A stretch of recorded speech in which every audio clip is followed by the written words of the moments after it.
Pour ne rater aucune de nos vidéos, n'oubliez pas de vous abonner et d'activer la cloche. Je voudrais commencer cette chronique en vous disant un truc qui va vous étonner. J'ai envie d'émettre ce qu'on appelle sur Twitter une unpopular opinion.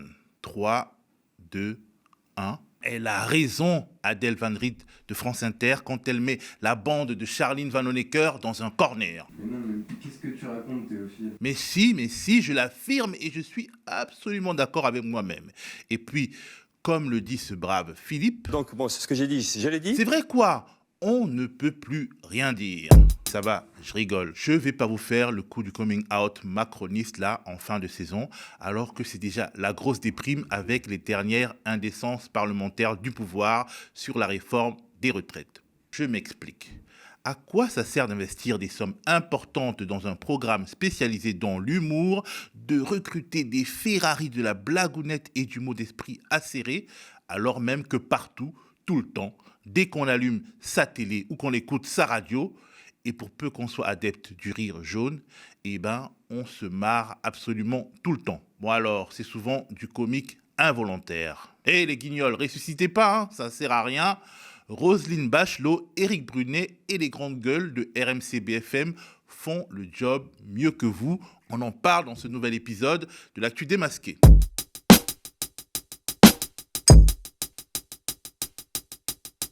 Je suis peut-être maso, mais j'aime bien lire les commentaires en dessous des vidéos du média. Et je tombe souvent sur du « oui mais non, vous faites pas assez de débats contradictoires, c'est l'entre-soi de gauche, tout ça, tout ça ».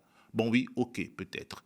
Mais nous souhaitons organiser de vrais débats, de fond, sur des idées, et non du chat GPT du dissensus avec des narratifs robotisés et superficiels. J'ai la faiblesse de croire que nous en avons déjà fait quelques-uns. Au moins, on peut dire qu'on n'organise pas de faux débats dans le style 3, 4 ou 5 intervenants Macrono, Le Penno, LR compatibles et un pauvre petit gaucho esselé à qui on coupe la parole tout le temps et qui joue plus ou moins le rôle du con du dîner de con. J'en parle parce qu'en début de semaine, je suis tombé sur un débat de RTL. Présentateur, Éric Brunet, pilier de comptoir, Roselyne Bachelot, méga droitard obligatoire, Denis Tugdual de Valeurs Actuelles, et gaucho esselé mais courageux, Pierre Jacquemin, journaliste à Politis. Le débat du jour, c'est la fraude sociale et le plan de Gabriel Attal pour en finir. Et dès le départ, Éric Brunet se fout de la gueule de Pierre Jacquemin. Pierre Jacquemin, est-ce que vous m'autorisez à faire Pierre Jacquemin? Comme ça, vous vous reposez tranquillement. Bon, je ne vais pas prendre votre voix, je garde la Franchement, mienne. vous êtes vache, parce que vous avez l'air de dire que la réponse de la gauche, elle est évidente, mais bon, j'espère qu'on va avoir la même Gabriel réponse. Attal, encore une fois, ce gouvernement de droite s'en prend aux plus fragiles d'entre nous, hein, à travers cette chasse aux pauvres. Traduction, les gauchos, ils sont tellement prévisibles, mais ils sont gentils, ils font joli sur un plateau. Mais il ne faut pas pousser, on va quand même les mettre mal à l'aise. Le petit missionnaire gaucho en terrain hostile ne se débine pas. Mais le malheureux, quelle faute de goût! Le malheureux saoule tout le monde sur le plateau avec les faits. Vous savez, ce vieux truc un peu désuet qui nous vient du XXe siècle. 3,5 milliards à 4,5 milliards de fraude pour l'assurance maladie. 80% proviennent de qui? Des assurés? C'est ça qu'on pense? C'est ça que M. Attal est en train de faire comprendre? Non, ce sont les professionnels de santé. À ce stade de la discussion, Éric Brunet ressent un besoin incompressible de voler au secours des milliardaires et des millionnaires. La fraude fiscale, c'est pas les gens riches. Si. Il y a des gens Pour riches, la peine. non. Il y a énormément d'arnaques à la TVA de petites boîtes du BTP, par exemple, dans la fraude fiscale. C'est vrai que Bernard Arnault ou Patrick Drahi n'ont pas besoin de tricher avec la TVA pour se faire un petit bas de laine. Ils ne contournent pas la loi. La loi s'adapte à eux. Ils planquent les sous qu'ils devraient payer au fisc, mais c'est légal. Et Roselyne Bachelot, Roselyne Bachelot, elle remet l'église au milieu du village. D'ailleurs, c'est très intéressant de voir qu'il y a eu une enquête qui a été faite en Algérie. Sur 1000 personnes, il y en avait 300 qui étaient mortes. C'est quand même... Qui touchent encore leur retraite. Mais oui, quoi? On va enfin se les dire, les vérités. Enfin, vérité, manière de parler.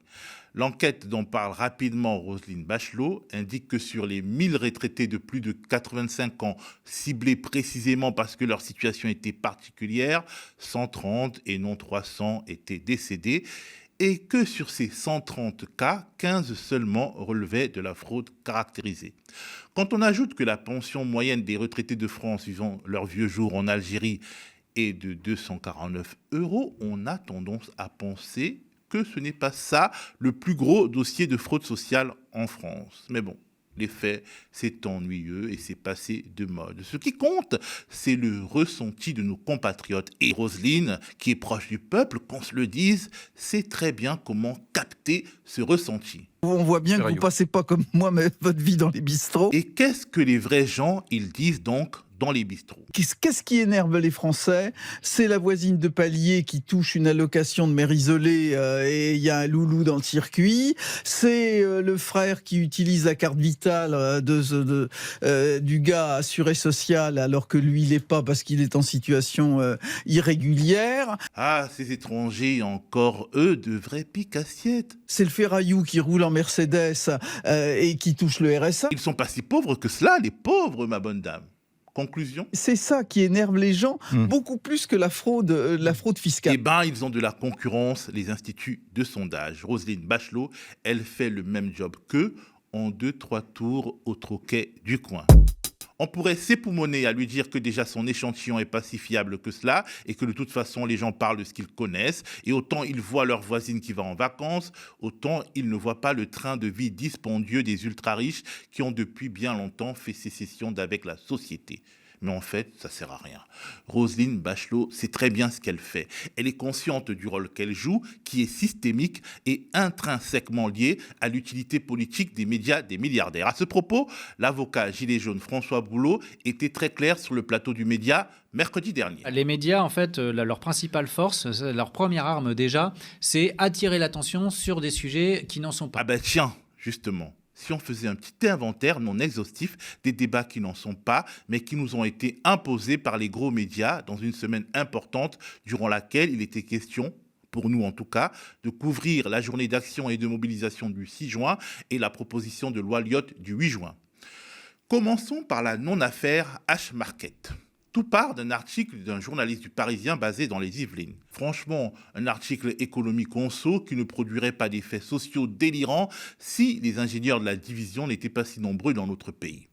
Lisons le début de cet article qui en a généré beaucoup d'autres. Auchan se réorganise et ferme 2 magasins dans les Yvelines.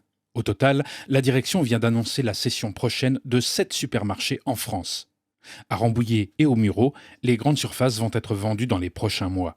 Les salariés en contrat, ils sont 92 selon la direction, seront conservés par le repreneur.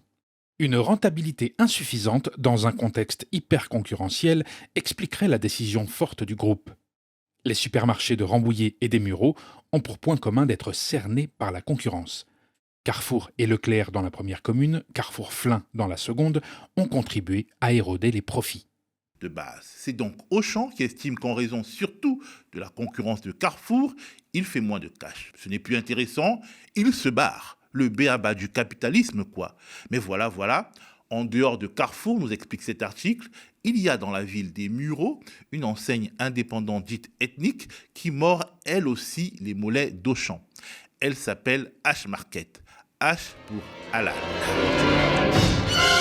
La machine médiatico-raciste peut s'emballer. La première motivation des gens, c'est les prix, mais derrière, il y a un projet. Derrière, il y a un projet qui est un projet communautariste et qui est un projet qui s'affirme comme étant un projet d'alimentation rituelle. Ça veut dire que les gens qui vont dans ce supermarché paient la dîme. Donc, on accepte d'aller là pour les prix. Payer la dîme, ça veut dire que quand vous achetez la viande halal, vous payez aux instances religieuses. La dîme religieuse, c'est comme la viande cachère. Quand vous payez, vous achetez de la viande cachère, c'est le beddin. C'est le beddin, c'est-à-dire toutes les instances religieuses qui garantissent la dimension licite de la viande. Dans le halal, c'est pareil. Vous payez une dîme religieuse pour donner à la viande son caractère licite d'un point de vue religieux. Donc, quand vous allez dans ce genre de supermarché, il faut savoir que vous n'y allez pas seulement pour les prix, mais que vous versez aussi votre dîme religieuse, donc c'est aussi une bonne action aussi morale. Non, mais quand vous n'êtes pas musulman, ça pose question quand même, d'accord? Enfin, je sais pas. Tu vas chez Auchan, tu verses une dîme au CAC 40. Ah alors je suis bien d'accord avec toi, c'est pour ça que moi je ne fais pas mes courses dans les hypermarchés puisque j'essaie de pas donner ma dîme au CAC 40, mais j'essaie aussi de pas donner ma dîme à des instances religieuses dans lesquelles je ne me sens pas représentée. Donc il y a ici une niche qui est aussi une niche religieuse qui peut donc interroger et il faudrait peut-être que les consommateurs eux-mêmes s'interrogent. Dans l'article du Parisien, Sylvain, Et Josette expliquait qu'il faisait des infidélités à Auchan et allait chez H-Market, même si oui, les caissières sont voilées parce qu'Auchan est devenu beaucoup trop cher et que c'est plus possible. La dame des grandes gueules leur explique qu'ils sont en train de financer l'islam, l'islamisme et pourquoi pas, puisqu'on y est, le grand remplacement. On lui dit qu'il y a des rayons halal et kasher dans toutes les grandes enseignes alimentaires de France. Poursuivons. Ils sont moins chers que la grande distribution et en plus, une partie, comme tu le dis, est versée à la religion, quoi. Donc la question, c'est qui arrose derrière ? Est-ce qu'il n'y a pas quelqu'un qui arrose derrière et en quelque sorte on vend en perte, on prend des parts de marché, Ou alors on les étend produits le sont truc, pas de très bonne qualité non plus. et comme tu dis, il y a une vraie idée politique derrière, quoi. C'est toute la problématique parce que comment ils peuvent s'en sortir quand tu sais déjà comment Leclerc tire les prix, Auchan tire les prix, etc., en faisant crever presque les producteurs, et là ils vendent d'un tiers ou la moitié moins cher, et ils s'en sortent. Il y a quelque chose qui ne va pas. Arrosé derrière par qui ? Par le Qatar, comme le PSG, par l'Arabie Saoudite, comme nos entreprises d'armement ? Bref, l'histoire est d'autant plus folle que H-Market est, dans le contexte de la bataille de la grande distribution en France, le partenaire et la botte secrète du groupe Carrefour, dans le cadre d'un échange de bons procédés tout à fait rationnel. Par exemple, il y a environ 2 mois, un extrait d'une vidéo promotionnelle commune. Moi, c'est Selma. J'ai rejoint le groupe H-Market il y a maintenant 3 ans. Et aujourd'hui, je suis directrice du H-Market des Mureaux. Mais ce mois-ci, vous ne me trouverez pas aux Mureaux. Vous allez me trouver au centre commercial Rony 2. Suivez-moi, je vous explique pourquoi. Durant le mois de Ramadan, le concept H-Market débarque chez Carrefour. Et oui, durant 1 mois et demi, retrouvez-nous au sein des magasins de Rony et de Créteil. L'occasion pour les clients de Carrefour de découvrir notre marque et nos produits de la gamme ethnique. Et qu'on se le dise, grâce à ce beau partenariat, c'est aussi l'occasion pour nous de toucher encore plus de cœurs et de faire davantage d'heureux. On a accueilli H-Market il y a 15 jours dans le magasin, 15 jours avant les fêtes du Ramadan. Donc on est tout d'abord ravis de les accueillir. Donc on est 2 magasins à accueillir cette belle enseigne H-Market. Donc il y a Rony, il y a Carrefour Créteil. Donc on s'est implanté en allée centrale avec le reste de nos produits Ramadan et on espère faire un super partenariat avec vous. Voilà, Carrefour crée du trafic dans ses hypermarchés et H-Market fait découvrir sa marque à des consommateurs en dehors de sa sphère habituelle. Mais c'est un partenariat qui va plus loin. Carrefour compte sur H-Market pour sauver Supéco, sa chaîne de magasins à bas prix qui se porte mal. C'est ce qu'expliquait BFM Business en avril dernier.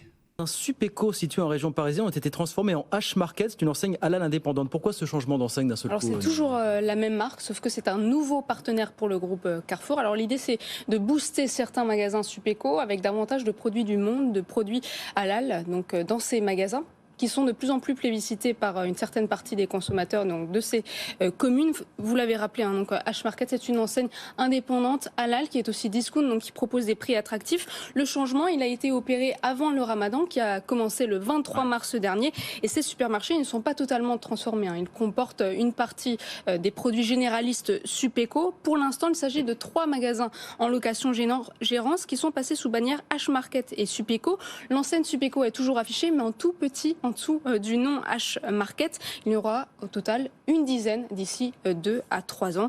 Ce seront de nouveaux magasins ou des reprises de magasins concurrents. Mais pourquoi Carrefour offre un tel réseau à un groupe indépendant qu'il ne contrôle pas ? Alors le groupe a signé une licence d'enseigne. Licence d'enseigne, c'est quoi ? C'est une sorte de partenariat qui va permettre au groupe Carrefour de s'approvisionner et de vendre des produits H-Market et vice-versa. On retrouve aussi des produits de Carrefour chez H-Market. Le groupe pourrait à l'avenir signer d'autres partenariats de ce type avec des groupes de distribution spécialisés dans les produits du monde. Voilà, c'est du capitalisme, pas du séparatisme. Une autre polémique pourrie cette semaine est toujours venue d'un article, et cette fois d'un article de Une du Parisien. C'est l'affaire des abayas, du nom de ces longues robes d'origine orientale qui seraient à la mode dans nos établissements secondaires. Le bon côté des choses, c'est que l'abaya commence à être marronnier dans la presse, comme les Unes du Point sur les vins, celle de l'Express sur les grandes écoles, et celle de la presse féminine sur les bikinis de l'été. Quelque part, ça veut dire que notre assimilation à la française continue de fonctionner, n'est-ce pas ? Bref, sur les chaînes d'infos, en continu, on casse l'antenne pour donner toute sa place à une grande interrogation philosophique. L'abaya est-il un vêtement religieux ou pas ? Écoutons l'avis d'Amine Elbaï, juriste en droit public à Roubaix, selon la description de BFM TV. Le port de l'abaya, c'est un vêtement religieux. La question est la suivante. La question, c'est que font nos responsables politiques? Aujourd'hui, nos responsables politiques, monsieur, font preuve de grande lâcheté. Pourquoi? Parce qu'ils laissent le soin aux chefs d'établissement de déterminer si oui ou non le port de l'abaya est un vêtement religieux. Les professeurs ne sont pas là pour faire la police. Les professeurs, ils ont besoin d'une loi. Et nous, depuis maintenant plusieurs mois, nous plaidons pour qu'il y ait une loi pour élargir la prohibition des vêtements religieux à l'école. Et allez, Gérald, une idée de projet de loi bien comme il faut pour passer à autre chose après la réforme des retraites et diviser les Français sur des bases bien peu dangereuses pour le pouvoir. Ce qui est confortable, c'est qu'Amin Elbaï s'appelle Almin Elbaï et c'est un paratonnerre contre les accusations de racisme qui pourraient viser, par exemple, BFM TV. Mais bon, quand même, ça aurait été mieux de mentionner dans le synthé qu'Amin est aussi militant Les Républicains, orateur national de la campagne de Valérie Pécresse à la présidentielle et de celle d'Éric Ciotti pour la présidence du parti. Personnage principal d'un reportage controversé de Zone Interdite sur l'offensive islamiste à Roubaix, candidat malheureux aux dernières législatives remportées par David Guiraud de la France Insoumise. Juste pour situer un peu quoi. Voilà pour la rigolade ou pour la déprime ou pour les deux en même temps. Pour une information à la fois sérieusement documentée et engagée aux côtés de la France qui travaille et qui lutte pour un monde meilleur, restez connectés aux médias. Et si vous le pouvez, faites-nous un don. En effet, nous avons besoin de 100 000 € pour survivre à l'été et rester toujours debout, car ce sont les dons qui équilibrent notre budget et nous permettent de diffuser nos contenus au-delà du cercle restreint de nos abonnés, et donc de participer à la bataille de l'information plus que jamais essentielle dans notre pays, comme l'a illustré une nouvelle fois cette chronique.